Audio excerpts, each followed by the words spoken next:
Oh, and okay. And Noah, are you here? No? Yeah, I'm here. So I think I need to be the host in order to turn on my video too. okay, try now. Sorry everyone, by the way. Hey, good to see you.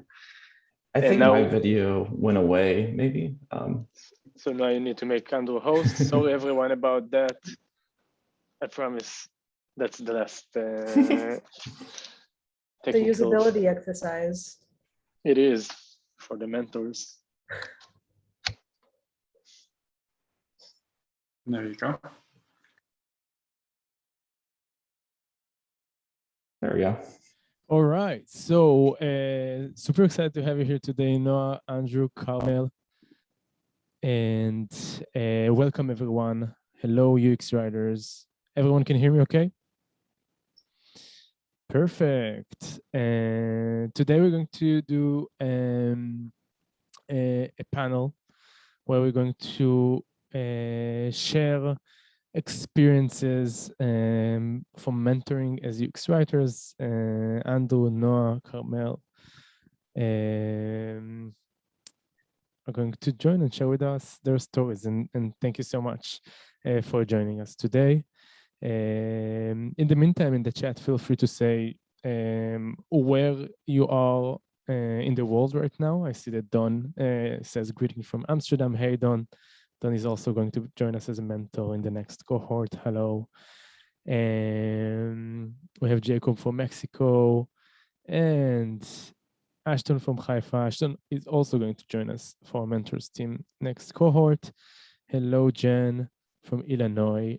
Jenny from Amsterdam as well. We have Tamis from Brazil, Annie from NYC, Eva from Helsinki, Benjamin from Amsterdam, Orly from Tel Aviv, Solange from Argentina, Bhushan from India, Anna from London, Madison from the US, Alisa from Kazakhstan, Lady from Switzerland, Abigail from Jaffo, and Alexei from Ukraine. Super nice to have you here today. Such an international event. So cool. And all right.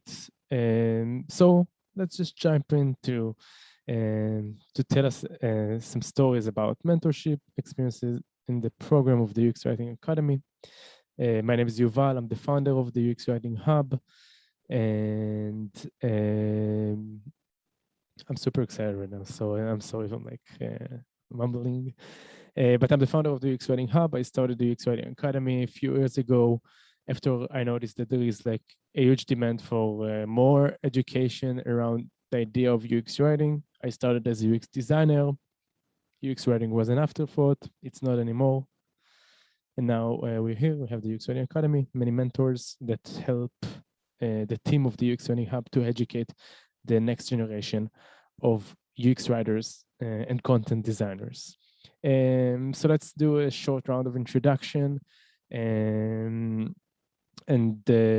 with a short story about how you got into the field. So let's start. Carmel, you can go. Hi, everyone. I'm Carmel. I'm based in Tel Aviv, and I'm a UX writer at Saludo, which is part of Asurion, which is the biggest tech care company in the US. And what we do is we give our customers pretty much everything they need for their tech lives, like insurance for their phones, fixing their appliances at their houses, fixing their computers and giving them tech care in stores, giving them tech support. And I have been here for about 4 months, and I've been a UX writer for about 4 years. And before I got into UX writing and tech, I was actually in public health, doing health promotion and research.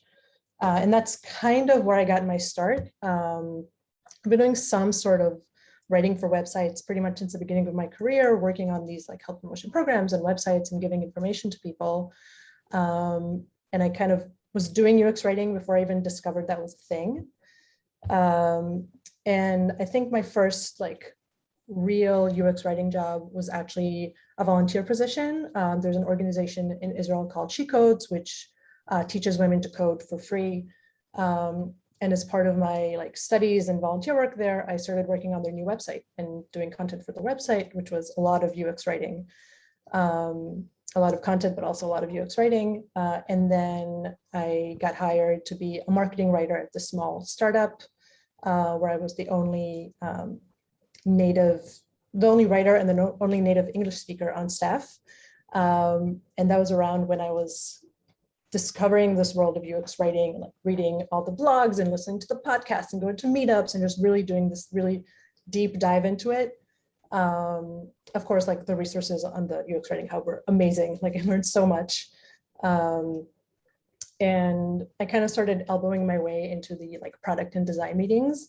Like they asked for some of my help and then I gave a lot more than what they wanted until I basically also was like, okay, I'm adding marketing and UX writer to my title now, and this is my job. And I see Noah and Andrew nodding. I think this is kind of a common story. And yeah, I think that was kind of like my slow way to ramp up into being a full-time UX writer. And I mentored this past cohort, and I'm also going to be mentoring in the next cohort, which I'm super excited about. I'm excited to have you. And also, it was really cool. Like the first touch point we had with you was when you worked in the last company you worked for, and doing the real project part. We had the opportunity to kind of, you helped us to guide the students through that project and showed us your skills, and that was pretty awesome. It was a lot of fun. Thank you. Andrew. Yeah, no, it's great to be here. I'm Andrew Astleford, and I'm a UX content strategist at Ring Central right now. And it's I'm actually based out of Atlanta, Georgia, United States, but I'm working from Cincinnati, Ohio today. So we're like a work from anywhere company. So that's a lot of fun and get to visit family and work from wherever. So that's where I am today. But yeah, I joined the field 3 years ago, and I was a journalist for about 10 years before that transition happened. And I thought I was going to be a journalist forever. I was actually a sports writer, so I covered a lot of like football, basketball, baseball, things like that. And I was like kind of a childhood dream for me. But the journalism industry here in the United States is pretty hard. So after a while and a few layoffs, I looked for a different career and was really fortunate to kind of fall into UX writing. Maybe you all out there have a similar story, but sometimes I feel like we stumble onto certain paths in life. And that was the case for me with this career where after my second layoff, I was searching for some kind of writing related job. And I was looking for like marketing jobs, PR jobs. And I ended up, thankfully, because of a friend who was a product manager, kind of falling into UX writing at my former company. And so I kind of cut my teeth there and did that for almost 3 years. And just kind of learned the principles of the job and kind of built out a video program as well. Maybe we can talk about that later if we're interested. But recently I started at Ring Central then a few months ago, and just really excited to join a growing team there. And in 2020, I developed an interest in kind of meeting UX writers throughout the world and talking about best practices and mentoring people, and kind of just did it on an ad hoc basis through like LinkedIn messages and emails and things like that. But I was fortunate Yuval and the team at UX Writing Hub reached out and asked me to be a mentor for the March cohort of this current year. And so I'm kind of wrapping up that group right now, and will be a mentor coming up with the next cohort in September as well. So it's really rewarding to be a mentor and kind of give back too. I really love being a giver and just kind of sharing my advice. And I learn a lot along the way as well. I find out that students teach mentors as much as mentors teach students. So that's a great part of this experience as well. So really excited to be here and share any knowledge I can give. Thank you, Andrew. And by the way, we're currently in the real projects part with the March cohort, and it's just amazing to see how they're implementing what they've learned in the real world, and it's very exciting. Like I'm working closely with them in this month and also in September, and like I'm always like thrilled to see like their work after they work closely with the mentors. And in the March cohort, basically we had the opportunity to work like with more mentors more than before, basically. So now it's like I can see how the level is just so fantastic. So you did a great job. And of course we're going to dive more afterwards about like what actually you've learned from your experience as a mentor from your students. So thanks for sharing. No. Yeah. Thanks so much for having me today, Yuval. And it's great to hear, Carmel, your story, and Andrew, yours also. So I can share a little bit about me. Right now, I'm the lead UX writer at an ed tech company called Preply, which is based in Kyiv, Ukraine, and Barcelona, Spain. Right now, I'm located in my hometown in Boulder, Colorado, USA. And am really excited. I got my working permit in Spain on Friday, so I'll be moving there in like around a month or so. Congratulations. And so yeah, a little bit about like everybody has a unique story about how they got into UX writing, but I also like a couple elements of Carmel and Andrew's story really resonate. So I was a musician by training. I studied the trumpet in university and then joined a band while I was in school and spent 7 years traveling around the United States as a touring musician. And yeah, like Andrew, I thought, you know, this is my childhood dream and like, I'm going to do this forever. And then surprise, I got an opportunity to move to Kyiv, Ukraine with an ex-girlfriend. And while I was in Kyiv, I found this really cool startup called Preply. And they were looking for writers. And I thought, this is a cool thing to do. You know, they needed just people who could write in English. And so I was writing everything. We called ourselves full stack writers then, where we wrote, you know, emails and marketing materials and advertising and copy for the website, UX copy, although that was like right at the beginning of when UX writers were starting to exist. And so so I always enjoyed the UX writing side of it. For me, it was lining right up with what I was doing as a songwriter at the time. I was working on a really cool project, learning, you know, making songs and recording them and putting them out in the world. And I saw that, you know, I can work in the same like creative area, the same creative ways as a songwriter and a UX writer. And that was really exciting. So when the company started growing and they started having more writers on board, we got to specialize and they said, well, which part of this writing do you want to focus on? And I chose, yeah, definitely UX writing. And yeah, went from there. I, like Carmel, started elbowing my way into the, you know, more product meetings and all this, and getting involved throughout the process of creating products, which has been great and really exciting. So that's a little bit about my journey. Thanks for sharing, everyone. We're also about to publish a podcast episode for Writers in Techpreneur, talking about like the similarities of songwriting and the UX writing, which is going to be really cool. So thanks for sharing, everyone. And I want to hear from you and from your experience, one thing that you've learned from your mentees during your experience as UX writing mentors. I know about myself, I was a UX design mentor for a while, and it made me a better designer, like a way better designer, basically, because getting a perspective, a fresh perspective from someone that just got into the field and have, you know, like kind of sparkle and curiosity, and kind of can teach you a lot of things about this profession from like a fresh point of view. So I'd love to know, like, from your stories, like, what is one thing that like you learned in your experience? No.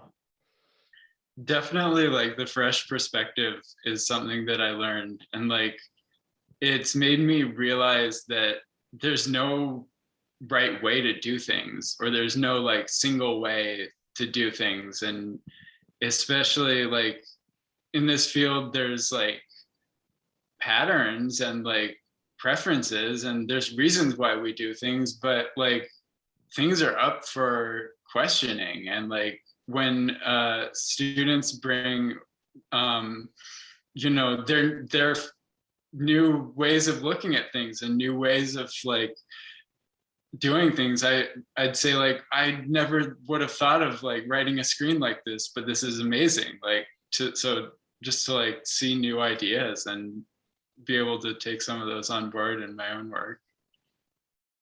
That's awesome. How about you, Carmel? Everything Noah said. Like I was just like, I think I learned so much about myself and my own writing from like seeing how my mentees did it and learning from their different approaches. And I think what was really interesting to see was I had the opportunity to work with mentees from all over the world. I think I had mentees on like 3 continents who had different like, you know, they all wrote in English, but they all spoke at least one other language other than that, which is something I like really connected to because I also write in Hebrew as well as in English. And so seeing how like having another language as a point of view and how like they grasp different challenges, like how they would approach it in their language or in their culture, and seeing how just the importance of having that, like knowing your audience and having that cultural knowledge beyond just, you know, writing it in a correct UX way, but also writing it for the right people and by the right people.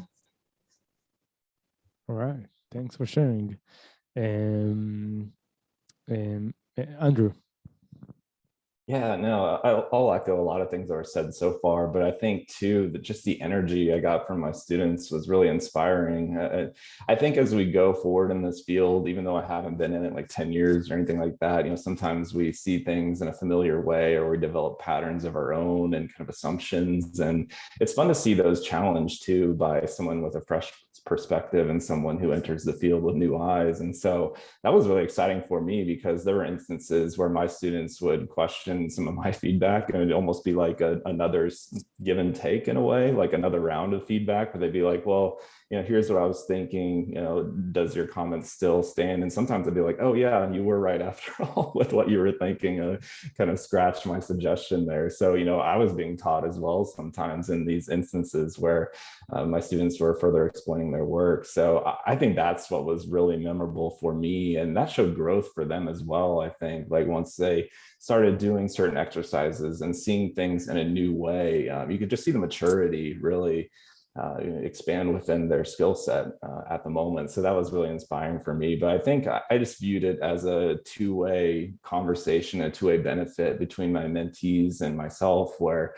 you know, I was learning at the same time they were learning. Maybe I was learning in a different way. It wasn't exactly the same as what they were doing, but I was still being taught something. And to me, that was super inspiring and interesting and something that I kind of want more of in the future, I think, too. And it just makes me better in a lot of different ways. So that was really fun for me to see that angle that I wasn't really expecting when I entered this situation, of like being taught by my mentees and seeing my own world in a different way and kind of challenging my own assumptions. So that was a lot of fun to be taught in that way.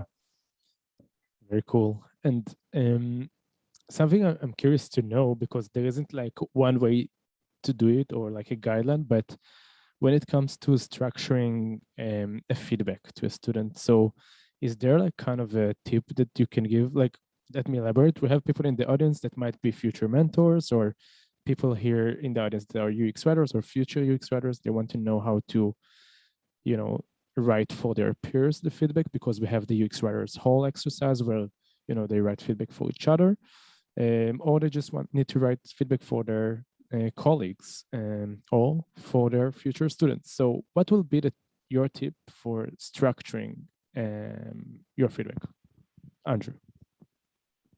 Yeah, I kind of developed a pattern with this over time too. And it was based off of asking some other previous mentors as well, how they handled this. But I always started out in a constructive way. There's always something the mentees did that was great, you know, a good approach to something. So that was kind of my first approach to my feedback was like, I really liked how you did this right here. You're on the right track with your thought pattern with this situation. And, this is really good. Great job recognizing the situation and approaching it like that. So anyway, that's how I'd begin some feedback, and I'd kind of go into, this is what maybe you could work on a little bit more, and be constructive about it. Don't be mean or kind of put people down. I think when giving feedback, it's so important to be considerate of the person's perspective and point of view. And, even if it might seem pretty off base or pretty far from where you think the right destination is, you can still couch it in a way that's like, hey, maybe you can do this a little bit more, or look at it this way. So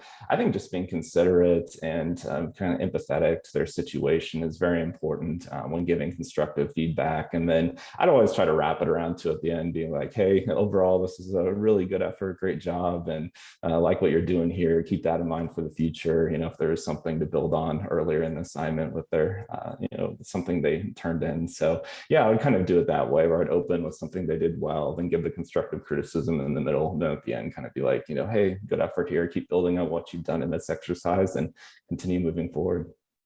That's awesome. Sounds like a great structure, and definitely need to have like also a lot of patience in order, to do that. And it seems like a fantastic structure. So that's amazing. What about you, Carmel? Yeah, I think it's really important to remember the good stuff. Like, feedback isn't just criticism, it's highlighting what they did well, and also like explaining why it worked well. Because I think it's really important to understand why something works and why, of course, why something doesn't work. But if they did something well, then I really tried to take the time and the space on the page to explain, like, okay, you did this well, and here's why it works, and here's why something else might work. But like really trying to extrapolate and explain why what they did is good for as UX writing practices. And when I could, I've also, this is in general, I think all UX writers need to do this a lot, but just asking lots of questions, like, why did you do this? Where was your mind at? Where did this come from? So I can also understand and give feedback accordingly. If something might not make sense to me, if it makes sense to them, there's a reason behind it, then if I understand it, then I can give feedback to that. Amazing. And also asking those questions, kind of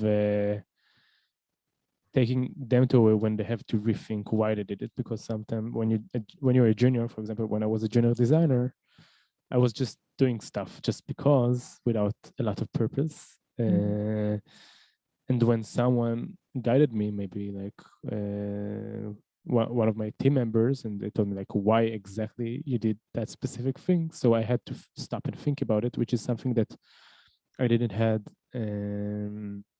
naturally. And when you have someone that kind of stops you and asks you that question, it really, really helps, especially if it's in a specific thing that you worked on. So I really like that answer. Noah, how about you? Do you have some kind of a structure for giving feedback? Yeah, like definitely looking at, like, just like Carmel and Andrew, like looking at what the person did well and what they could think about more. I think that's how I'd like put it, or like asking them to explain their answers rather than like, or explain their choices. I think both, Yuval and Carmel, like how you were talking about like just paying attention to the choices we make, I think, like, and explaining them. So as a mentor or someone giving feedback, I really try to like explain my reaction and explain why I am either like valuing this choice in a positive way or why I'm questioning it. Like I'll assume, or maybe, I'll want to look for like the ways the student made intentional choices. And if I feel like maybe they did something that wasn't intentional, I would say like, well, why did you do this? And did you consider other options for this? And then if if there's a choice that I disagree with, I'd say why I disagree with it, and not, not even necessarily say like this is wrong, because it might be right, based on some like aspect that they're considering, like they know something about their users that I don't, and so if they can explain that to me and explain why this choice is the right one, then that's like a really positive thing that I want students to develop, because that's such an important skill, I think, for UX writers, to be able to explain your choices and communicate them well. All right, thank you for your answers. We'll go through a few more questions and then we'll move to the chat questions, to the Q&A. So if you have any questions, just drop them here in the chat and I will make sure to ask them. I see that Eva, Kaylee, Anna already asked a few questions, so feel free to ask a question if you want about the mentoring experience or about the UX Writing Academy program. Feel free, we're going to answer it. And I want to ask a question about, okay, so I can, it's kind of rephrasing the first question, but is there something that you've learned about specifically about the discipline of UX writing while being mentors? Something that, was new to you? And anyone can pick it up right now. That's a good question. I guess I'll jump in. I think for me, just we kind of touched on a little bit before, but just how many different approaches can be quote unquote right, or it would kind of be the right way to go depending on the perspective and even the maybe voice and tone of the company you're writing for or the situation you're writing for, so there are a lot of like good approaches that can be correct, even though they appear different, I guess, if that makes sense. I think for me, when I was mentoring students, I had two and they're both fantastic. It was interesting to see how sometimes differently they would approach things, but they were still kind of similar in a lot of ways and would get the job done and the goal was achieved with the work they showed me. So I think for me, that was just really interesting to have those different perspectives, even though they had the same assignment in front of them. They approached it differently, but it was still like, oh yeah, I can see what you're doing here and that would work. Or, I see what you're trying to achieve here and I think the user would understand. So for me, that was really interesting, just how correct a lot of different things can be just depending on the person's approach to certain situations and the requirements they were given. I think I had a couple, one thing I learned that Andrew reminded me of was different cultural perspectives and different perspectives from in different industries. So like, for example, in the March cohort, I had two students from Southeast Asia, and I hadn't worked a lot with writers or professionals from Southeast Asia, and like their perspective on their local market was really interesting and different than anything I'd experienced in my work. And that was really cool to find out like about how they were approaching it and how their customers needed different things. And then another thing is I've learned is just like, I don't know if I can, how clearly I can say this, but just watching how people grow as, picking up from the early stages of UX writing and how they can really absorb material quickly and like, what are the things they'd start noticing first, in terms of like design basics and communication basics, and how do they evolve, and start to like take on board the different concepts has been really interesting to see. I'm also always mind blown from like the accelerated growth of people that just eager to learn. So they just like, you can see their enthusiasm from submission to submission. I'm sure that Carmel could relate, right?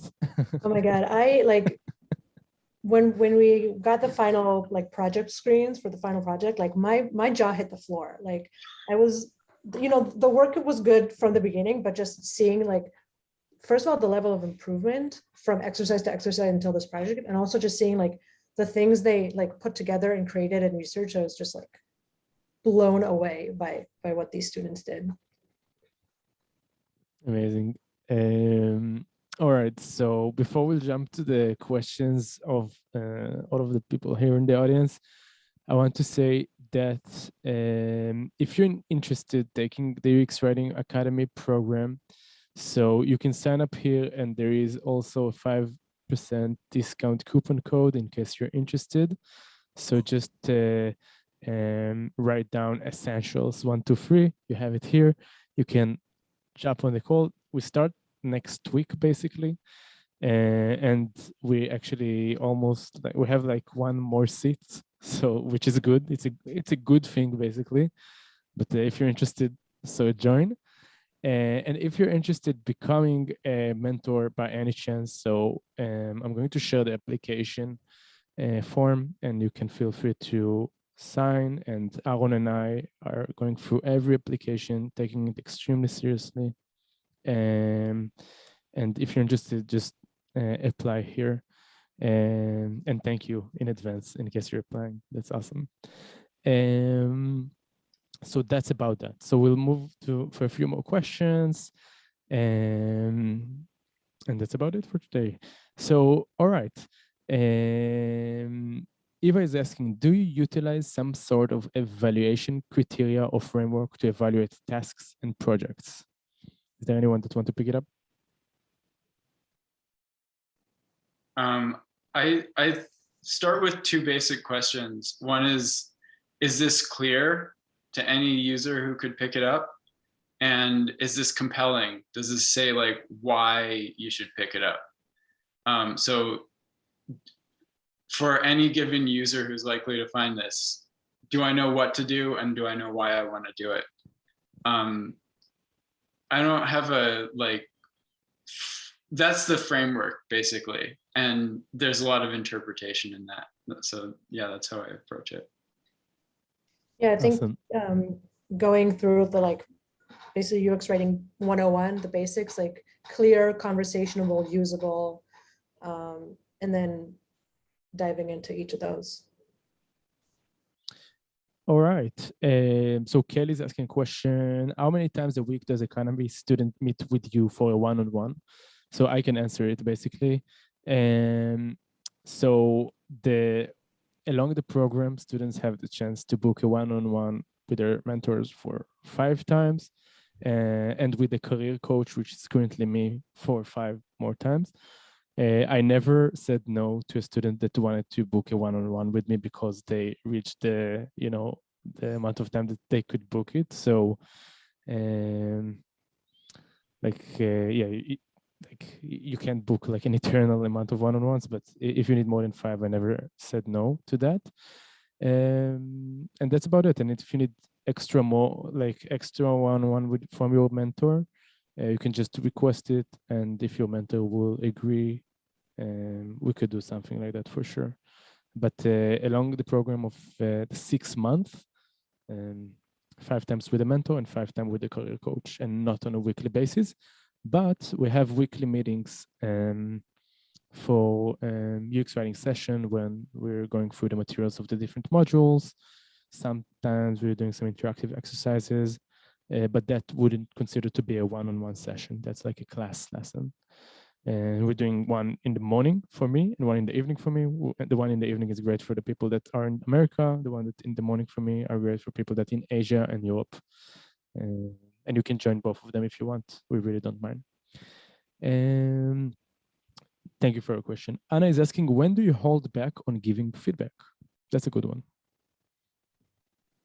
Never. I mean, specifically within the context of the course, and I think in general, also in my work, like I always want to understand why they did certain things and give feedback so they can improve or learn. And I don't think it serves the students anything if I don't give them feedback on every piece of writing. So maybe sometimes I'll ask instead of give feedback, and then I'll give feedback based on that, but nothing gets by.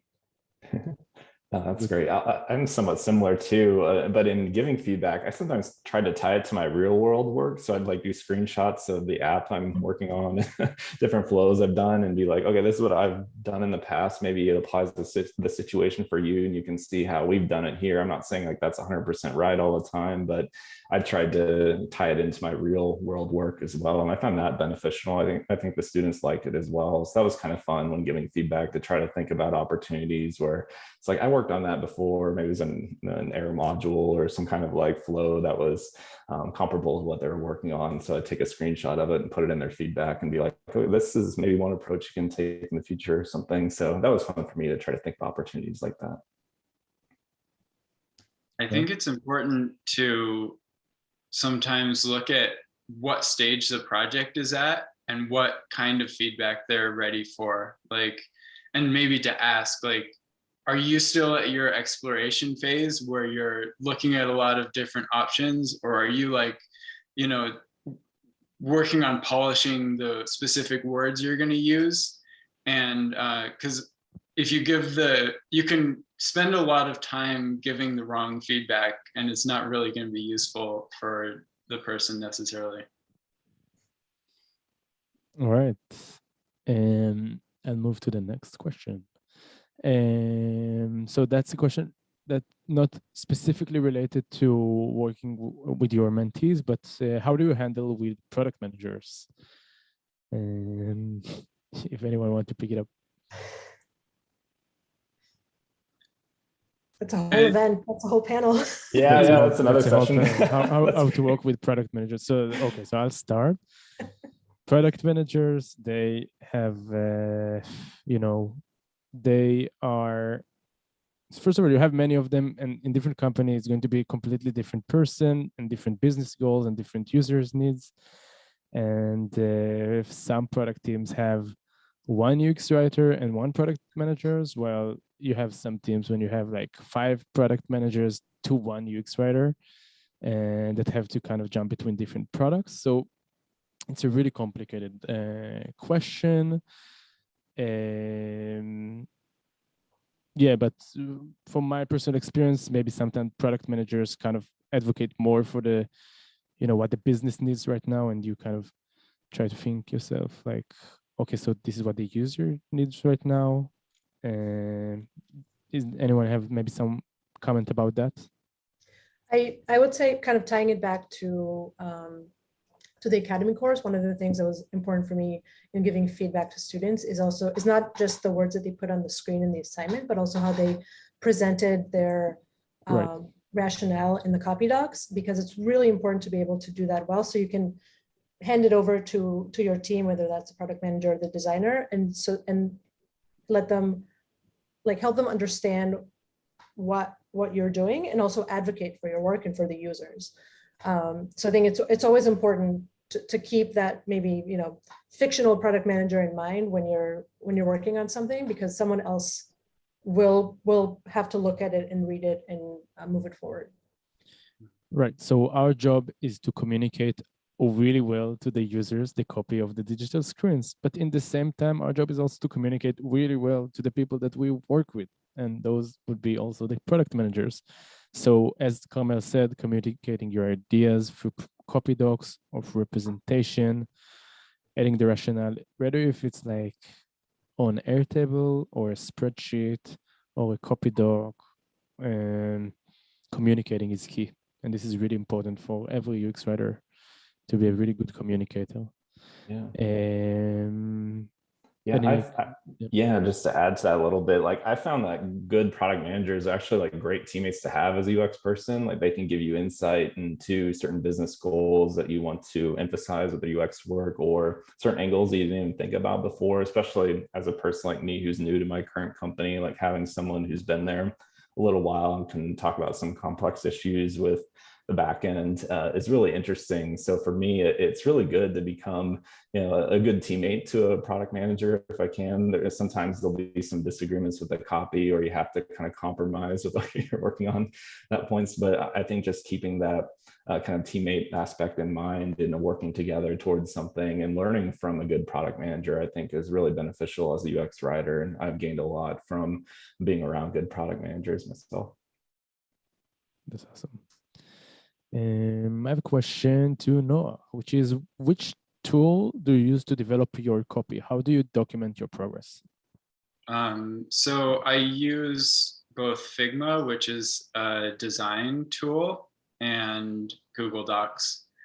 And so I'll use Figma to, co-design with a designer, or to make wireframes if I'm, starting the design process, or to like test out my copy if the designer has made, more fleshed out designs, and see how it looks on the actual screen. And then throughout the process, I'll make notes and do drafts and write, way too many versions of the copy in my Google Docs. And also I'll fill out a brief that, kind of documents like, what are all the things I'm considering in this copy. So like Carmel and Andrew said, like I can explain it and communicate to my teammates, like what's going on here and why I've made the choices I did. And how would you organize it? And the reason I'm asking is because I find it really challenging myself in my work. And maybe it's because the projects that I'm doing are a bit different. It's more like freelance stuff. But I'm getting really lost in Slack, the different channels of Slack, organizing different links that are pinned to different channels. Figma, you have like a lot of different pages, a lot of different screens, and also Google Docs. It's also, so do you have like a place where kind of, or a tip for people that are kind of lost between the different mountains of information sometimes? And this is a question for everyone, by the way. Wow, I'm still. Oh, go ahead. Yeah.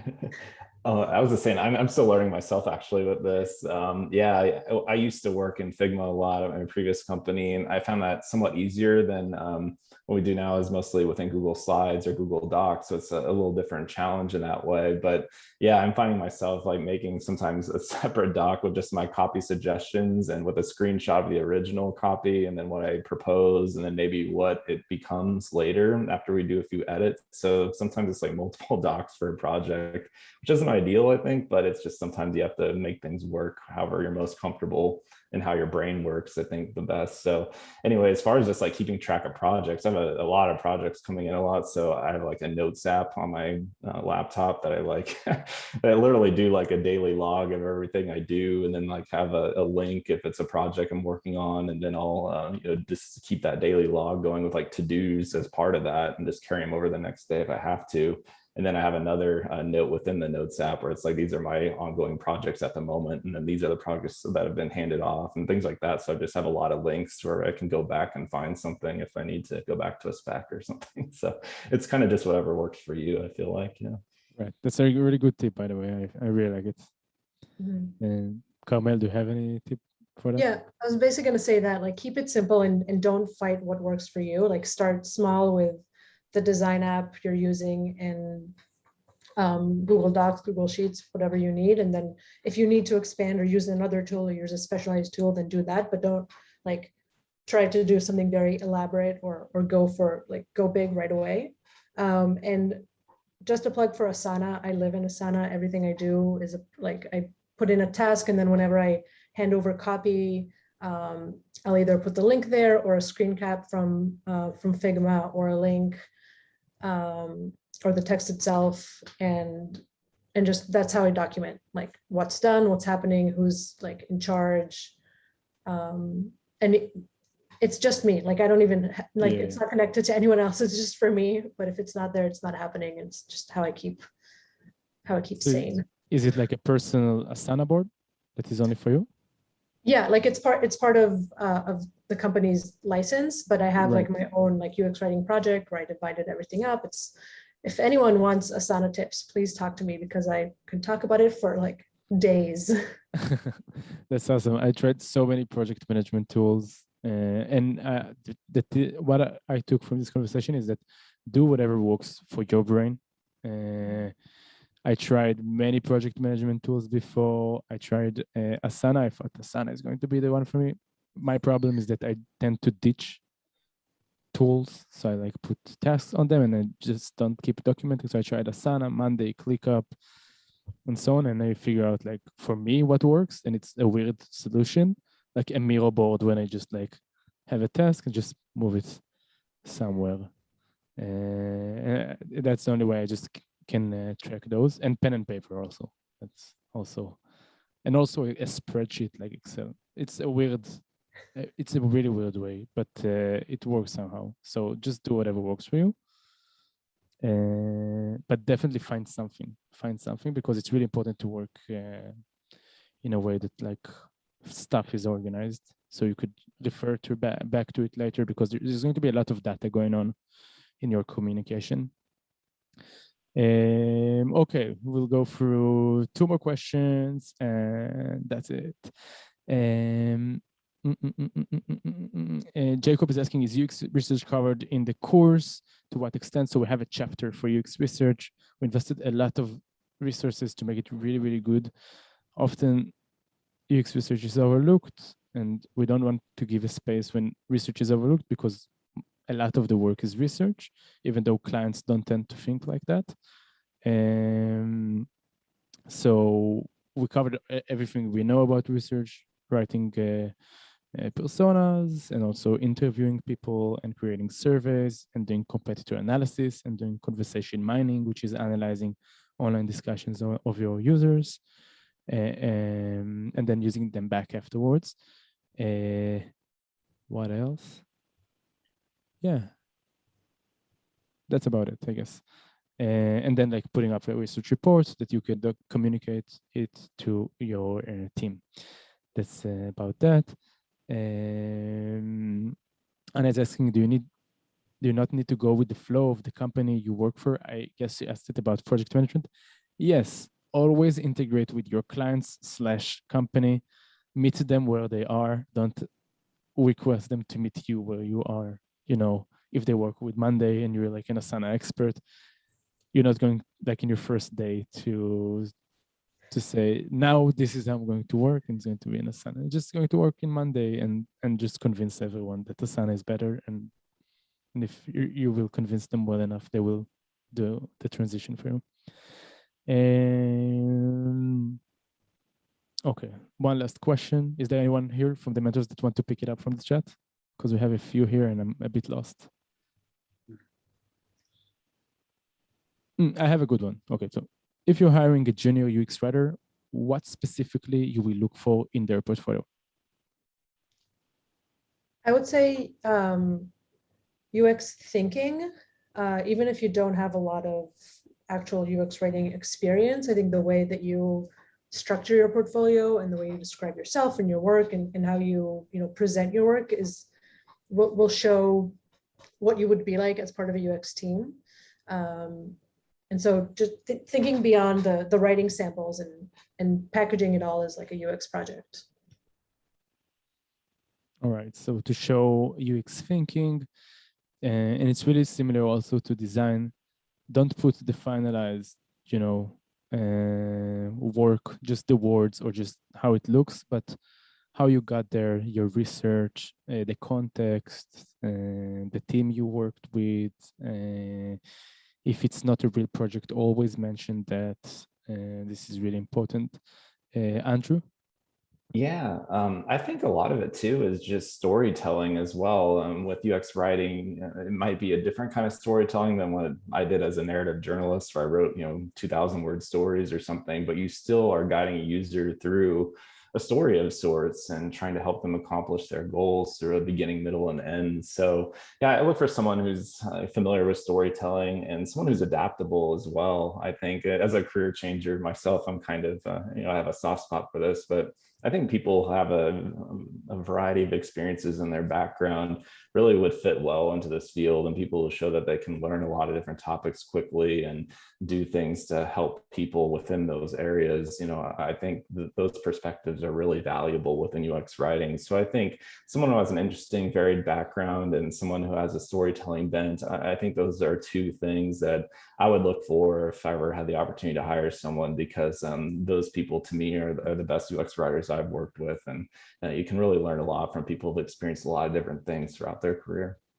I agree. And as you can see, all of us came from completely different backgrounds, musicians, journalism, healthcare, design.